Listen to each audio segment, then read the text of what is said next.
আসসালামু আলাইকুম।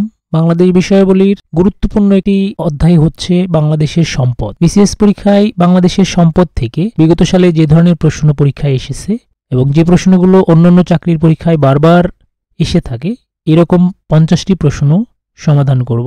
সমাধানে এসআর স্টাডি কেয়ার।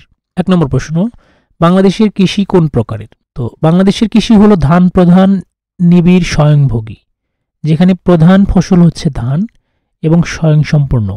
তাহলে এখানে হবে হলো ক। বাংলাদেশে মোট দেশজ উৎপাদনে কৃষিখাতের অবদান।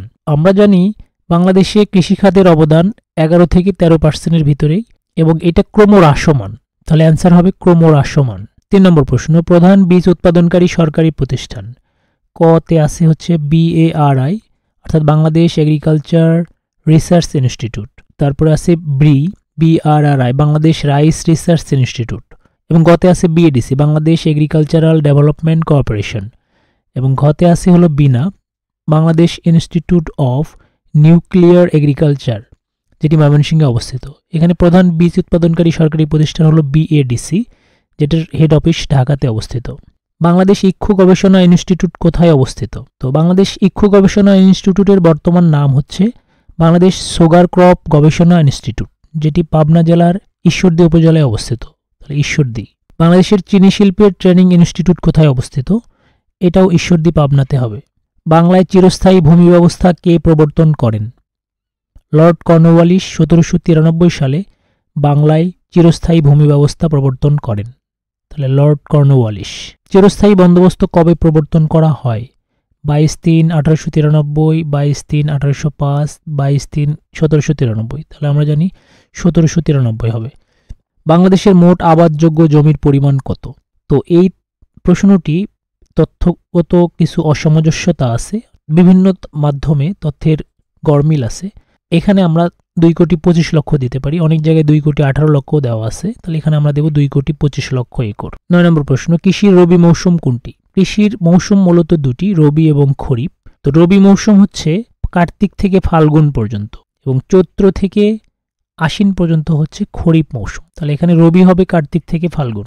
বাংলাদেশে সবচেয়ে বেশি উৎপাদিত হয় হচ্ছে বোরো ধান। বাংলাদেশে রোপা আমন ধান কাটা হয়, এটা হবে অগ্রহায়ণ এবং পৌষ মাসে। বাংলাদেশের পানি সম্পদের চাহিদা কোন খাতে সবচেয়ে বেশি? আবাসিক, কৃষি, পরিবহন, শিল্পী। এটা হবে কৃষি খাতে সবচেয়ে বেশি। সোনালী আঁশের দেশ কোনটি? বাংলাদেশে অনেক বেশি পাট উৎপাদন হয়, যে কারণে বাংলাদেশকে সোনালী আঁশের দেশ বলা হয়। তাহলে বাংলাদেশ। 14 নম্বর প্রশ্ন, একটি কাঁচা পাটের গাইটির ওজন কত? 3.5 মণ, 2.5 মণ, 4.5 মণ, 5 মণ। তো এটা হবে হলো 4.5 মণ। 1 মণ সমান হচ্ছে 37.32 কেজি। বাংলাদেশে প্রথম চায়ের চাষ আরম্ভ হয় হচ্ছে 1840 সালে, যেটি চট্টগ্রামে শুরু হয়, কিন্তু বাণিজ্যিকভাবে 1854 সালে এটি সিলেটের মালনীছড়ায় শুরু হয়, যা উপমহাদেশের প্রথম চা বাগান, অর্থাৎ সিলেটের মালনীছড়াই হবে। কোন জেলা তুলা চাষের জন্য বেশি উপযোগী? রাজশাহী, রংপুর, যশোর, ফরিদপুর। এটা হবে যশোর। বাংলাদেশের অতি পরিচিত খাদ্য গোল আলু। এই খাদ্য আমাদের দেশে আনা হয়েছিল, এটা ইউরোপের হল্যান্ড থেকে, বর্তমান নেদারল্যান্ড থেকে। সর্বপ্রথমে যে উপসি ধান এদেশে চালু হয়ে এখনও বর্তমান রয়েছে তা হলো ইরি 8, ইরি 1, ইরি 20, ইরি 3। এটা হবে ইরি 8। বাংলাদেশ রাইস রিসার্চ ইনস্টিটিউট উদ্ভাবিত ইরি 8 উচ্চ ফলনশীল ধানটি এখনও বর্তমান রয়েছে। সোনালিকা ও আকবর বাংলাদেশের কৃষিক্ষেত্রে কিসের নাম? তো এটা হচ্ছে উন্নত জাতের গমের নাম। তাহলে উন্নত জাতের গম। পাখি ছাড়া বলাকা ও দোয়েল নাম পরিচিত হচ্ছে, এ দুটিও উন্নত জাতের গমের নাম। অগ্নিশ্বর, কানাইবাসী, মোহনবাসী এবং বীরজবা কি জাতীয় ফলের নাম? এগুলো হচ্ছে কলা জাতীয় ফলের নাম। বর্ণালী ও শুভ্র কি? বর্ণালী ও শুভ্র হচ্ছে উন্নত জাতের ভুট্টা। ম্যানিলা কোন ফসলের উন্নত জাত? এটা হচ্ছে তামাক। তামাকের উন্নত জাত হচ্ছে ম্যানিলা। আলুর একটি জাত ডায়মন্ড। বাংলাদেশে মৎস্য আইনে কত সেন্টিমিটারের কম দৈর্ঘ্যের রুই জাতীয় মাছের পোনা মারা নিষেধ? মৎস্য আইন অনুযায়ী জুলাই থেকে ডিসেম্বর পর্যন্ত 23 সেন্টিমিটারের নিচে রুই মাছের পোনা ধরা নিষেধ, অর্থাৎ 23 সেন্টিমিটার। ফিশারিজ ট্রেনিং ইনস্টিটিউট কোথায় অবস্থিত? ঢাকায়, নারায়ণগঞ্জ, খুলনায়, চাঁদপুর। এটা হবে চাঁদপুরে। বাংলাদেশের একমাত্র মৎস্য গবেষণা ইনস্টিটিউট কোথায় অবস্থিত? 1984 সালে প্রতিষ্ঠিত মৎস্য গবেষণা ইনস্টিটিউটটি ময়মনসিংহে অবস্থিত। বাগদা চিংড়ি কোন দশক থেকে রপ্তানি পণ্য হিসেবে স্থান করে নেয়? বাগদা চিংড়ি 70 দশকের থেকে এর চাহিদা বৃদ্ধি পায় এবং 80 দশক থেকে এটি রপ্তানি পণ্য তালিকাভুক্ত হয়। অ্যান্সার দেব হলো 70 দশক। বাংলাদেশের সাদা সোনা হিসেবে পরিচিত কোনটি? সাদা সোনা বা হোয়াইট গোল্ড হিসেবে পরিচিত হচ্ছে চিংড়ি মাছ।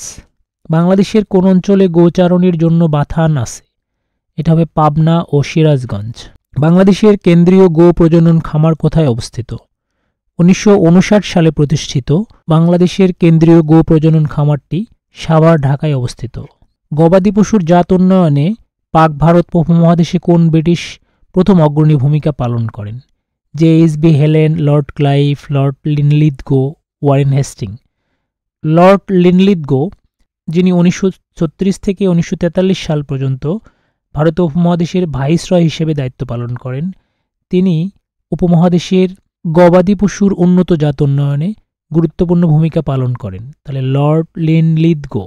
বাংলাদেশের গবাদি পশুতে প্রথম ভ্রূণ বদল করা হয় 5 মে 1995। বাংলাদেশের প্রধান খনিজ সম্পদ প্রাকৃতিক গ্যাস। বাংলাদেশের প্রথম গ্যাস উত্তোলন শুরু হয়। তো আমরা জানি বাংলাদেশের প্রথম গ্যাস ক্ষেত্র আবিষ্কৃত হয় সিলেটের হরিপুরে 1955 সালে এবং এখান থেকেই প্রথম গ্যাস উত্তোলিত হয় 1957 সালে। এটা হবে 1957 সাল। বাংলাদেশের প্রথম সামুদ্রিক গ্যাস ক্ষেত্র কোনটি? তো এটা হচ্ছে 1996 সালে আবিষ্কৃত গ্যাস ক্ষেত্র সাঙ্গু ভ্যালি হচ্ছে বাংলাদেশের প্রথম সামুদ্রিক গ্যাস ক্ষেত্র, সাঙ্গু ভ্যালি। 37 নম্বর প্রশ্ন, হরিপুরে তেল ক্ষেত্র আবিষ্কার হয় কবে? হরিপুরে তেল ক্ষেত্র আবিষ্কৃত হয় 1986 সালে এবং এখান থেকে তেল উত্তোলন শুরু হয় 1987 সালে। তাহলে আবিষ্কার হবে 1986 সালে। 38 নম্বর প্রশ্ন, বাংলাদেশে উন্নত মানের কয়লার সন্ধান পাওয়া গিয়েছে? এটা হচ্ছে জয়পুরহাট জেলার জামালগঞ্জ উপজেলায় অবস্থিত কয়লা খনি, যেটি বাংলাদেশের প্রথম আবিষ্কৃত কয়লা খনি। এটি 1962 সালে আবিষ্কৃত হয়, অর্থাৎ জামালগঞ্জ। বাংলাদেশের কোন জেলাটি কয়লা সমৃদ্ধ? আমরা জানি দিনাজপুর জেলা হচ্ছে কয়লা সমৃদ্ধ জেলা। 40 নম্বর প্রশ্ন, দিনাজপুর জেলায় বড় পুকুরিয়া কিসের খনিজ প্রকল্পের কাজ চলছে? এটা হলো কয়লা খনিজ। বাংলাদেশের চীনামাটির সন্ধান পাওয়া গেছে, এটা হলো বিজয়পুরে হবে। নেত্রকোনা জেলার দুর্গাপুর উপজেলার বিজয়পুরে চীনামাটির সন্ধান পাওয়া গেছে, বিজয়পুর। কাপ্তাই পানিবিদ্যুৎ কেন্দ্র নির্মিত হয় কবে? বাংলাদেশের একমাত্র জলবিদ্যুৎ কেন্দ্র, এর নির্মাণ কাজ শুরু হয় হচ্ছে 1956 সালে এবং শেষ হয় 1962 সালে। নির্মিত হওয়ার সালটি এটি দেব আমরা 1962। কাপ্তাই থেকে প্লাবিত পার্বত্য চট্টগ্রামের উপত্যকা এলাকা হচ্ছে ভেঙ্গে ভ্যালি। ঘোড়াশাল সার কারখানায় উৎপাদিত সারের নাম কি? নরসিংদী জেলার পলাশ উপজেলায় অবস্থিত ঘোড়াশাল সার কারখানায় উৎপাদিত সারের নাম হচ্ছে ইউরিয়া। 45 নম্বর প্রশ্ন, জিয়া সার কারখানায় উৎপাদিত সারের নাম কি? ব্রাহ্মণবাড়িয়া জেলায় অবস্থিত জিয়া সার কারখানার উৎপাদিত সারের নাম হচ্ছে ইউরিয়া। ইউরিয়া সারের কাঁচামাল মিথেন গ্যাস। চন্দ্রঘোনা কাগজ কলের প্রধান কাঁচামাল কি? রাষ্ট্রীয় মালিকানাধীন চন্দ্রঘোনা কাগজ মিল, যেটি কর্ণফুলী পেপার মিল নামে পরিচিত, এখানকার প্রধান কাঁচামাল হচ্ছে বাঁশ। বাংলাদেশের প্রধান জাহাজ নির্মাণ কারখানা কোথায় অবস্থিত? তো এটা হবে খুলনায়, খুলনা শিপইয়ার্ড নামে পরিচিত। খুলনাতে প্রধান জাহাজ নির্মাণকারী প্রতিষ্ঠানগুলো আছে। বাংলাদেশের চিনি শিল্পের ট্রেনিং ইনস্টিটিউট কোথায় অবস্থিত? Bangladesh sugar crop training institute নামে পরিচিত চিনি শিল্পের ট্রেনিং ইনস্টিটিউটটি ঈশ্বরদী, পাবনাতে অবস্থিত। অ্যালায়েন্স যে দেশ ভিত্তিক গার্মেন্টস ব্র্যান্ডগুলোর সংগঠন, এটা হবে যুক্তরাজ্যের। ইউরোপীয় ইউনিয়নের যে সংগঠনটি আছে সেটার নাম হচ্ছে অ্যাকর্ড, যুক্তরাজ্যের হচ্ছে অ্যালায়েন্স। ভিডিওটি যদি ভালো লেগে থাকে অবশ্যই চ্যানেলটি সাবস্ক্রাইব করবেন, ভিডিওটিতে লাইক, কমেন্টস এবং শেয়ার করবেন এবং কমেন্ট বক্সে ডান লিখতে ভুলবেন না। ধন্যবাদ।